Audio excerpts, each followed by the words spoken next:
Hello and welcome to another T-Rex Talk. This is, I know that we missed an episode as we were preparing for SHOT Show, but we just got back from SHOT Show and now I'm recording an episode about the ATF, rather unsurprisingly, and their new pistol ban rule. They have a final rule that they have published describing that all pistol-braced weapons are in fact SBRs.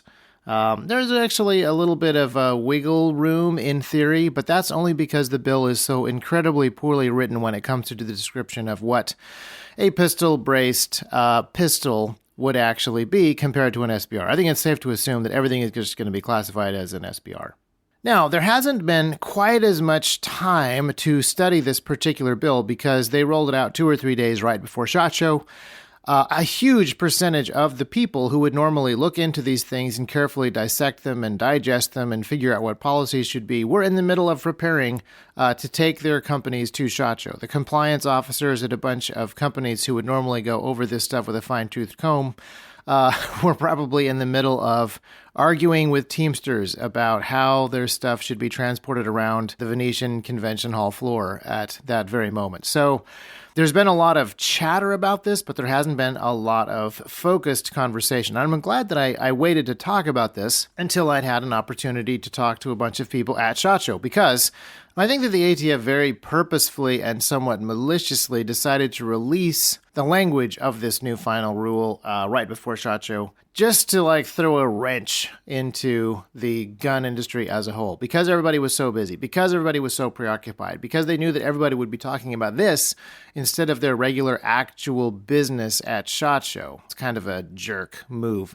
But I think that it actually backfired on them and had a significant silver lining, which I will talk about later. But one of them is that I think that it was actually good for the entire industry to be talking about the ATF and talking about this issue together. And I had a bunch of great conversations with a bunch of people, and I have a lot more thoughts and I would say better insight into this particular rule than I did on Friday, which would have been when I would have recorded this episode without any real knowledge or preparation when I was swamped with SHOT Show preparations myself. So sorry that we missed an episode, but this one will be better for it. Also, there are now a bunch of resources on this particular rule change that I can point to. There will be links in the description, the show notes of this particular episode that you can go and watch or listen to. The first one I'm going to link to is a Forgotten Weapons video about this particular issue with some historical context, which I think is really important. If you have watched our suppressor video from a few years ago, you will know that the NFA, the National Firearms Act that was passed in 1934, the original piece of legislation, which is actually legislation, not just a spurious, made-up, off the top of their head rule change, that originally planned to ban all handguns. All concealable pistols were originally banned by the NFA. And then somebody pointed out in the drafting of that particular bill that if you ban concealable handguns because they're being used to commit significant crimes, well, the gangsters are just going to be chopping down their shotguns and their rifles to make those more concealable, walking around the streets of Chicago, putting everybody into pine overcoats. See? And so they realized that they would need to add short-barreled rifles and short-barreled shotguns to the language of the bill in order to prevent all concealable weapons from existing in the United States of America. Now, obviously, cooler heads prevailed in the discussion of the bill, and they realized, hey, we can't actually take handguns away from Americans. That's crazy. You can't possibly make the case that this crime wave is best dealt with by removing the most defensible weapon that a vast majority of Americans happen to own and carry. And so they removed handguns from the bill, but they left short-barreled rifles and shotguns on there as this weird vestigial thing that was meant to close a loophole that no longer existed in a thing. So it's dumb that they're there. It's been dumb that they're there ever since 1934, and it's caused a couple of issues occasionally. And Ian at Forgotten Weapons points out a story that I had no idea that this had happened. I did know that After World War II, the United States government owned a whole bunch of M1 Garand rifles, or M1 Garand rifles, depending on how you say it, and they sold those as military surplus to American citizenry. Now, that part I knew. I actually mentioned that in the Why Everybody Needs an AR-15 video, but what I didn't know was that the original language of the 1934 National Firearms Act, they declare a short-barreled rifle to be anything with a barrel length of less than 18 inches. And the M1 Garand, despite being a big, heavy, steel and wooden battle rifle, adored by some GIs and General Patton alike, it had a barrel length of 16 1/4 inches, making it a terrifyingly concealable SBR in the eyes of the NFA. Now, after the government sold tons and tons and tons and tons of these M1 rifles to the American citizenry, somebody realized, oh, we actually are selling illegal SBR rifles to folks. And they did, I think, a very reasonable thing, which was to admit that they were the ones that had caused the mistake, and they should in no way penalize the people who bought this thing. They had gone out of their way, the United States government, to enable people and facilitate people owning things that were now illegal on paper, and so they changed the paper. They changed the rule so that 16 inches was the new limit, and all the M1 Garands that they sold to the people were, they were now fine. And Ian at Forgotten Weapon makes the case that this is exactly what has happened now. For the last 10 years, the ATF has told people that it is okay to buy pistol braces, that putting a pistol brace on a short-barreled pistol does not make it a short-barreled rifle. And so over the last 10 years, the congressional research folks estimated that 10 to 40 million pistol braces have been sold, and there's therefore 10 to 40 million newly illegalized SBRs out there. Now, personally, I think that the number could be a lot higher, just based on talking to folks at SHOT Show. Now, the ATF, in their proposed rule, actually say they estimate that number to be 3 to 7 million, but I do not know why they came up with such a tiny number when congressional research people came up with a higher number, and me just walking around and talking to people at SHOT Show about how many braces and how many braced pistols they have sold leads to potentially a way higher number. Now, the numbers actually bring us to our first logistical issue with this new rule. We're going to call it Rule 08. It has a much longer number, but there's obviously some legal issues. There's obviously some moral issues. There's obviously some consistency and jurisdictional issues with this rule, but now we run into our first logistical rule, and that is that it takes the ATF currently a huge amount of time to process the paperwork to actually register an SBR legally. And the way that you're supposed to do this now is you buy a full-length rifle, and then you begin filing the Form 1 paperwork that allows you to legally convert it into a short-barrel rifle. And then the ATF gets all of your paperwork and your picture and your fingerprints and the $200 that you have to pay for the tax stamp, and then they process this thing for months. And currently, they get tens to 100,000 paperwork requests for registering these things, and it takes them months and months and months. I posted on Instagram that it takes many, many days for the electronic and many months for the paper Form 1.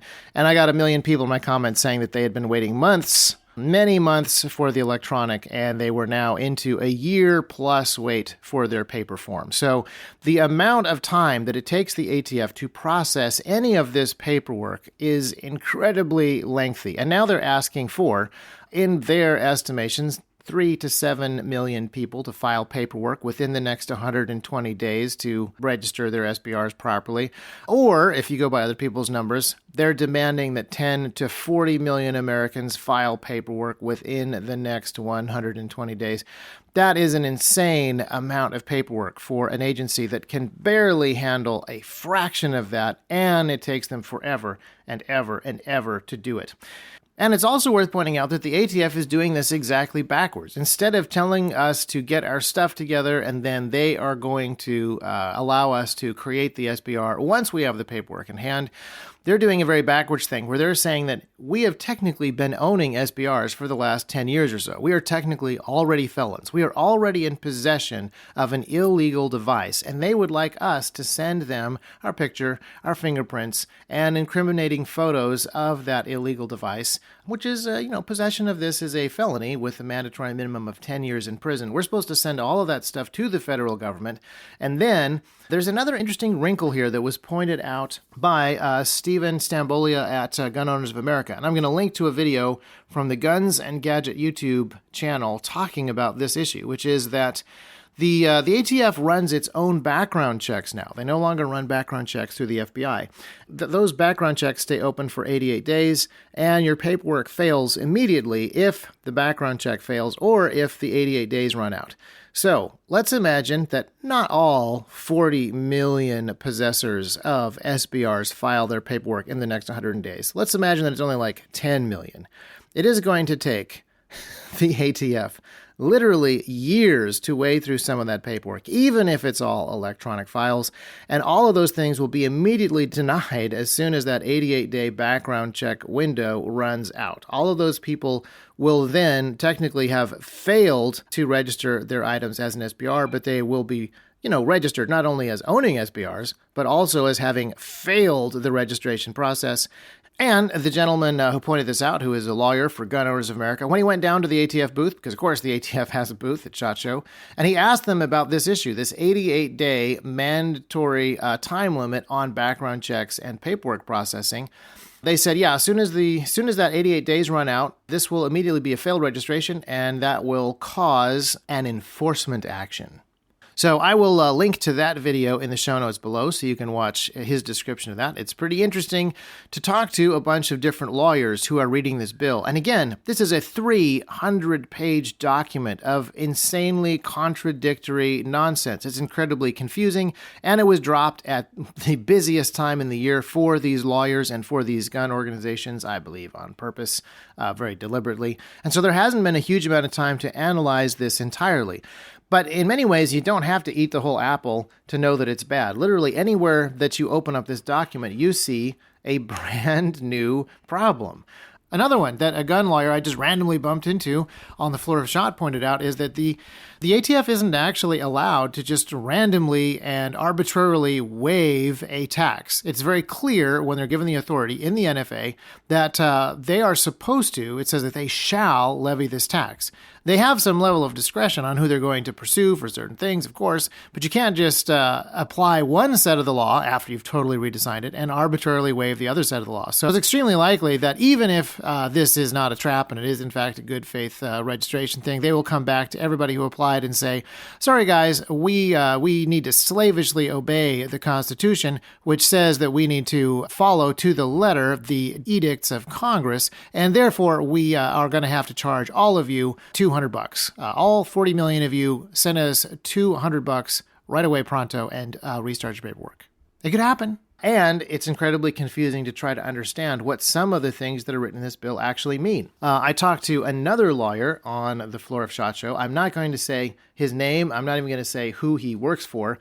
But he told me that local ATF field agents routinely call him instead of their superiors when these new rules drop because they have no idea what they mean, and neither do their superiors. And since he is a compliance officer and he understands these things pretty well, instead of going to their bosses who wrote the rules, they actually go to him and say, like, hey man, what does this actually mean? What is this going to do for us? What do you think our superiors are expecting us to do based on this gobbledygook?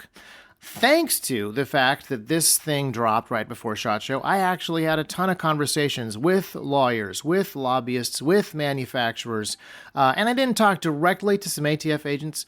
Surprisingly, the lines at their booth were actually pretty long, so I didn't actually get a chance to talk with any ATF agents about this, but a bunch of other people did. That's one of the reasons that I think that this kind of backfired. This plan of throwing this wrench into SHOT Show at the very last minute actually caused more unity on the floor than a lot of other things that have happened in the past. I would say that this was the kindest and nicest SHOT Show where I heard the least amount of backbiting, the least amount of snarkiness, the least amount of alpha maleness on the floor. There was a great sense of unity, and I think we have to thank the ATF for that.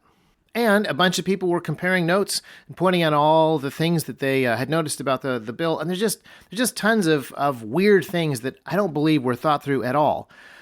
unintended consequences of this bill that make no sense or have these incredibly confusing gray areas.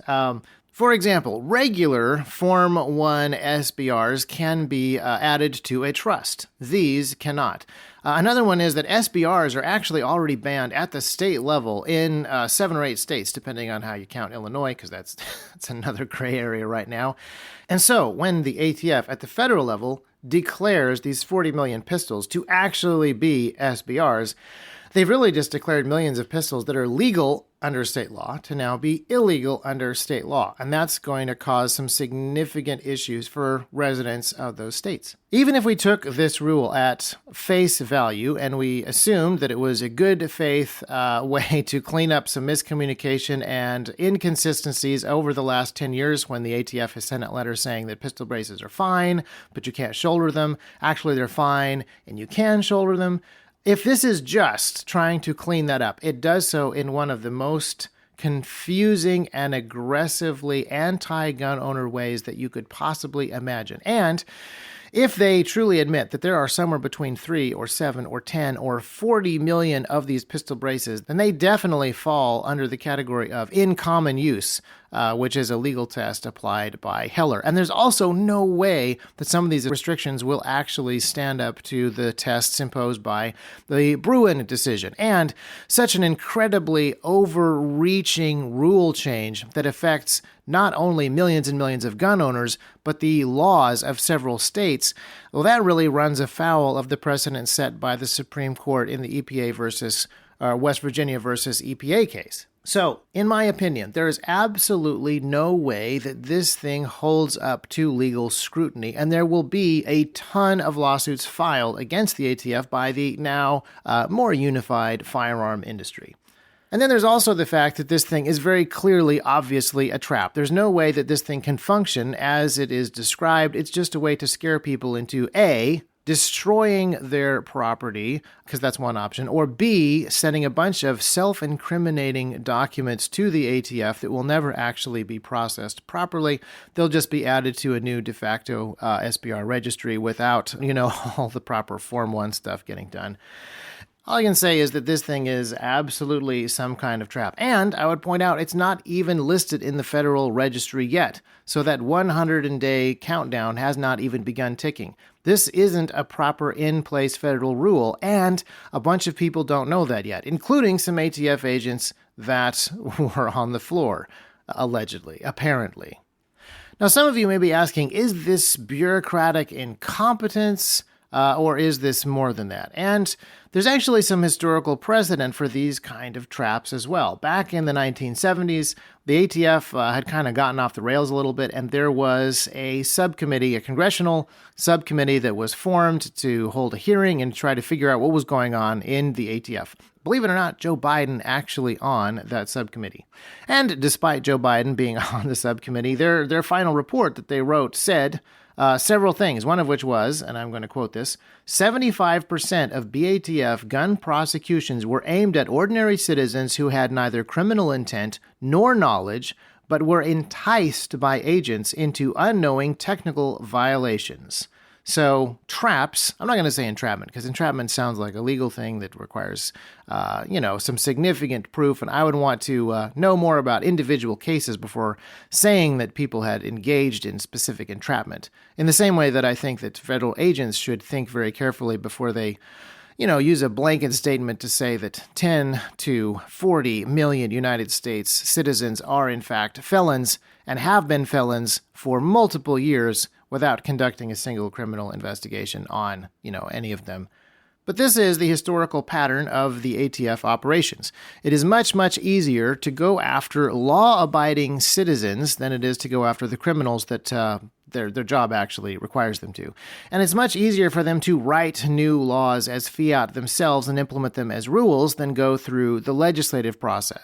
So in many ways, the ATF is doing this thing where they are outside of their jurisdiction, and they're kind of in almost everybody else's jurisdiction, throwing their weight around without any of the checks and balances that those other departments or those other branches of government are supposed to have.